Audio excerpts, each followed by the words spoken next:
नमस्कार। कक्षा 10वीं गणित से अध्याय 10 वृत्त से संबंधित 3 अति महत्वपूर्ण प्रश्न लेकर हम क्लास में हाजिर हुए हैं। अब देखते हैं प्रश्न क्रमांक 1। सिद्ध कीजिए कि किसी वृत्त के किसी व्यास के सिरों पर खींची गई स्पर्श रेखाएं समांतर होती हैं। किसी वृत्त के, ये हमने ले लिया एक वृत्त और इसके किसी व्यास पर, ये देखिए ये हमने एक व्यास ले लिया जो कि केंद्र O से होकर जाता है और व्यास का नाम दे दिया AB। व्यास पर खींची गई स्पर्श रेखाएं, अब यहां पर हम स्पर्श रेखाएं खींच रहे हैं। एक स्पर्श रेखा मैंने ये खींच दिया और दूसरी स्पर्श रेखा मैंने ये खींच दिया। 2 स्पर्श रेखाएं हैं, चाहें तो आप इन्हें नाम दे सकते हैं। यहां पर दे देते हैं हम PQ और यहां पर हम दे देते हैं RS।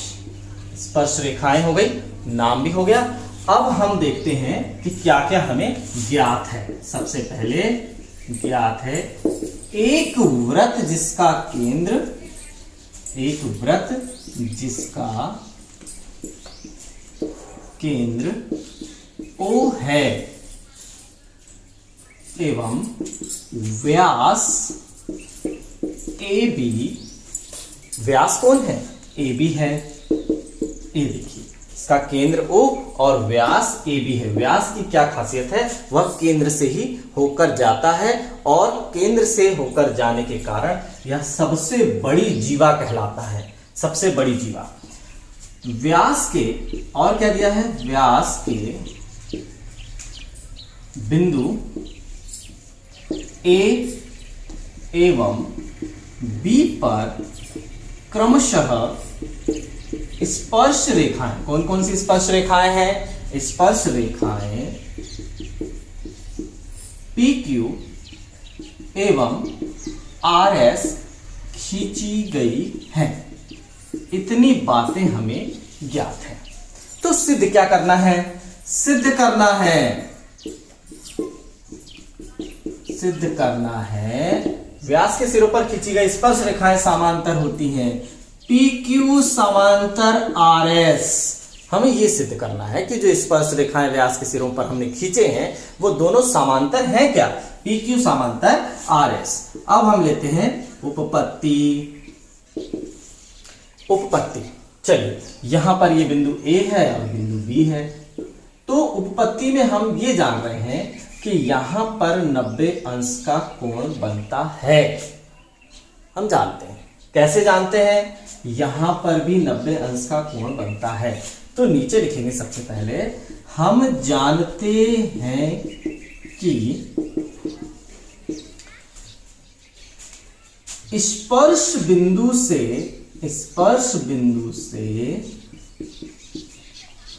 जाने वाली त्रिज्या स्पर्श रेखा पर लंब होती है, हम यह बात जानते हैं कि जो त्रिज्या स्पर्श बिंदु से होकर जाती है, जैसे यहां पर AO, देखिए त्रिज्या है, स्पर्श बिंदु A से होकर जा रही है, अतः यह PQ पर लंब है, स्पर्श रेखा पर लंब है। तो नीचे लिख देंगे, अर्थात क्या हो जाएगा? जब ये लंब है तो कोण OAP बराबर 90 अंश। कोण OAP वास्तव में कितने अंश का हो जाएगा? 90 अंश का हो जाएगा। तो इसे देखिए, कोण OAP 90 अंश है। इसी प्रकार नीचे लिख देंगे, इसी प्रकार कोण OBR बराबर भी कितना हो गया? 90 अंश। जब ये दोनों कोण 90 अंश हो गए तो क्या होगा? दोनों कोण 90 अंश हो गए हैं तो अब हम देखेंगे कि दोनों का योग देखिए, कोण OAP धन कोण OBR बराबर 90 और 90 मिलकर कितने हो जाएंगे? 180 अंश। इसे देखिए, ये अंतः कोण है, एक ही ओर के अंतः कोण है, तो क्या हो जाएगा? इसलिए क्योंकि ये अंतः कोण है इसलिए पी क्यू समांतर आर एस। क्योंकि यदि अंतःकोण है, समांतर रेखाओं पर बने अंतःकोण है, बराबर है, तो हम सीधे सीधे कह देंगे कि जब दो समांतर रेखाओं को एक तिर्यकछेदी रेखा प्रतिच्छेद करती है तो अंतःकोण संपूरक होते हैं। अब यहां पर दोनों के बीच के अंतःकोण कैसे हैं? संपूरक हैं, 90 अंश हैं। अतः हम कहेंगे कि ये PQ और RS दोनों रेखाएं समांतर हैं। यही हमें सिद्ध करना था, तो सिद्ध हो गया। तो क्या लिखेंगे सिद्ध में? सिद्ध में लिखेंगे कि वृत्त के किसी व्यास के सिरों पर खींची गई स्पर्श रेखाएं समांतर होती हैं। सिद्ध। अब लेते हैं प्रश्न क्रमांक 2। एक बिंदु A से जो वृत्त के केंद्र से 5 सेंटीमीटर दूरी पर है, ये हमने ले लिया एक वृत्त, इसका ये केंद्र, और केंद्र से 5 सेंटीमीटर की दूरी पर हमने एक बिंदु ले लिया A। वृत्त के केंद्र से 5 सेंटीमीटर दूरी पर हो, वृत्त पर स्पर्श रेखा की लंबाई 4 सेंटीमीटर है। ये हमने खींच दिया वृत्त पर स्पर्श रेखा, और ये स्पर्श बिंदु, स्पर्श रेखा की लंबाई कितनी है? 4 सेंटीमीटर है। तो वृत्त की त्रिज्या ज्ञात कीजिए। ये हमने यहां पर डाल दिया लंब, और ये है वृत्त की, ये 90 अंश का कोण यहां पर बन गया, और ये है केंद्र O। तो वृत्त की हमें त्रिज्या ज्ञात करना है। तो सबसे पहले हम यहां लिखेंगे ज्ञात है एक बिंदु A से जो वृत्त के केंद्र से 5 सेंटीमीटर दूरी पर है, वृत्त के केंद्र से बिंदु A की दूरी कितनी है? OA बराबर 5 सेंटीमीटर स्पर्श रेखा की लंबाई। बिंदु A से, अब देखते हैं बिंदु A से स्पर्श रेखा की लंबाई, अब यहां पर हम नाम B दे देते हैं। AB बराबर 4 सेंटीमीटर है। वृत्त पर अब हमें क्या ज्ञात करना है? वृत्त की त्रिज्या ज्ञात करना है। वृत्त की त्रिज्या OB हमें ज्ञात करनी है। चलिए, तो यहां पर हमें पता चला, हम क्या जान रहे हैं कि स्पर्श रेखा स्पर्श बिंदु से जाने वाली त्रिज्या पर लंब होती है। तो सीधे सीधे हम यहां पर लिखेंगे, चूंकि स्पर्श बिंदु से जाने वाली त्रिज्या स्पर्श रेखा पर लंब होती है। तो चलिए, ये स्पर्श रेखा पर लंब है, अतः त्रिभुज OAB एक क्या है? समकोण त्रिभुज है। समकोण त्रिभुज है। जब OAB एक समकोण त्रिभुज है, तो त्रिभुज OAB में पाइथागोरस प्रमेय से क्या हो जाएगा? कर्ण का वर्ग। अब ये देखिए, 90 अंश के सामने की भुजा क्या हो गई? कर्ण। 90 अंश के सामने की भुजा कर्ण हो गई। तो कर्ण का वर्ग बराबर लंब का वर्ग धन आधार का वर्ग। कर्ण का वर्ग कितना है? OA का वर्ग बराबर लंब क्या है? अब दोनों में से एक लंब और एक आधार है, तो हम ले लेते हैं लंब का वर्ग यानी OB का वर्ग धन आधार का वर्ग यानी AB का वर्ग। अब हम लेते हैं कर्ण का वर्ग कितना है? 5 का वर्ग। OB का वर्ग हमें ज्ञात करना है, यही तो त्रिज्या है OB, और OA का मान कितना है? 4 का वर्ग। तो क्या प्राप्त हो जाएगा? देखिए, यहां लेते हैं 5 का वर्ग हमें प्राप्त हो जाएगा 25, 4 OB का वर्ग, तो OB वर्ग ही रहने दीजिए उसे, धन 4 का वर्ग हो जाएगा 16। तो OB का मान हमें निकालना है, इसलिए OB वर्ग को अकेला कर दीजिए। 25 ऋण 16, तो OB वर्ग बराबर हो जाएगा 25 में से जब 16 जाएंगे तो 9। OB बराबर हो जाएगा √9 प्लस माइनस, लेकिन दूरी सदैव धनात्मक होती है, इसलिए OB बराबर 3 सेंटीमीटर। तो नीचे लिख देंगे आंसर वृत्त की त्रिज्या 3 सेंटीमीटर है। अब हम लेते हैं प्रश्न क्रमांक 3। तो संकेंद्रीय वृत्तों की त्रिज्या 5 सेंटीमीटर तथा 3 सेंटीमीटर है। बड़े वृत्त की जीवा की लंबाई ज्ञात कीजिए जो छोटे वृत्त को स्पर्श करती है। दो संकेंद्रीय वृत्त हैं, ये हो गया हमारा छोटा वृत्त, इसका भी केंद्र O है, और ये बड़ा वृत्त, इसका केंद्र भी O है। दोनों वृत्तों की त्रिज्याएं क्रमशः, ये देखिए बड़े वृत्त की त्रिज्या और छोटे वृत्त की त्रिज्या हम दोनों खींच देते हैं। यहां पर हमें देखना है लेकिन कि बड़े वृत्त की जीवा की लंबाई ज्ञात कीजिए जो छोटे वृत्त को स्पर्श करती है। ये बड़े वृत्त की वह जीवा हम खींच देते हैं जो छोटे वृत्त को स्पर्श करती है। इसे हम मान लेते हैं AB। AB वह जीवा है जो छोटे वृत्त को स्पर्श करती है।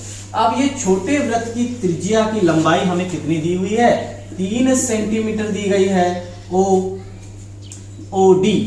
OD की लंबाई 3 सेंटीमीटर दी गई है। बड़े वृत्त की जीवा की लंबाई ये OA, देखिए बड़े वृत्त की त्रिज्या, ये बड़े वृत्त की त्रिज्या कितनी हो जाएगी?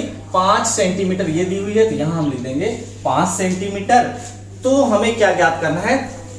बड़े वृत्त की जीवा की लंबाई ज्ञात करना है। तो हल में देखते हैं। सबसे पहले ज्ञात है, जो ज्ञात है सभी लिख दीजिए। दो संकेंद्रीय वृत्तों की त्रिज्याएं क्रमशः 5 सेंटीमीटर एवं 3 सेंटीमीटर है। तो लिख देते हैं OD बराबर 3 सेंटीमीटर और OA बराबर 5 सेंटीमीटर। OD और OA दोनों यहां पर 3 सेंटीमीटर और 5 सेंटीमीटर है। माना, अब यहां पर देखिए AB क्या है? बड़े वृत्त की जीवा। बड़े वृत्त की जीवा की लंबाई AB बराबर हमें ज्ञात करना है जो छोटे वृत्त को स्पर्श करती है। तो अब यहां पर हम देखते हैं कि बड़ी आसानी से हमें दिख रहा है कि त्रिभुज ODA क्या है? एक समकोण त्रिभुज है, एक समकोण त्रिभुज है। क्यों है? OD O से AB को मिलाने वाली न्यूनतम दूरी है, अतः OD लंब है AB पर। तो हम यहां लिखेंगे त्रिभुज ODA एक समकोण त्रिभुज है क्योंकि OD न्यूनतम दूरी है। OD न्यूनतम दूरी है किसकी? बिंदु O की जीवा AB से। बिंदु O की जीवा AB से OD न्यूनतम दूरी है, इसलिए OD लंब है AB पर। तो अब तो बहुत ही आसान काम हो गया। त्रिभुज ODA में पाइथागोरस प्रमेय से, पाइथागोरस प्रमेय हम लगा देंगे तो क्या हो जाएगा? कर्ण का वर्ग यानी OA का वर्ग बराबर लंब का वर्ग यानी OD का वर्ग धन आधार का वर्ग यानी AD का वर्ग। तो चलिए OA का वर्ग कितना है? 5 का वर्ग। OD का वर्ग कितना है? 3 का वर्ग धन AD का वर्ग। तो ये 5 का वर्ग हो गया 25 और ये हो गया 9 धन AD वर्ग। तो ये हमें प्राप्त हो जाएगा। देखिए AD वर्ग का मान हमें क्या प्राप्त हुआ? 25 ऋण 9, तो AD वर्ग बराबर हो जाएगा 16। ये देखिए AD वर्ग का मान जब हमें 16 प्राप्त हुआ तो AD बराबर करनी 16 और AD बराबर 4 सेंटीमीटर। चूंकि ऋणात्मक दूरी नहीं होती इसलिए AD बराबर 4 सेंटीमीटर आ गया। अब हम यहां पर ये देखते हैं कि AD हमें 4 है तो AB क्या है? चूंकि AB बराबर 2AD, कारण लिखना पड़ेगा वृत्त के केंद्र से जीवा पर डाला गया लंब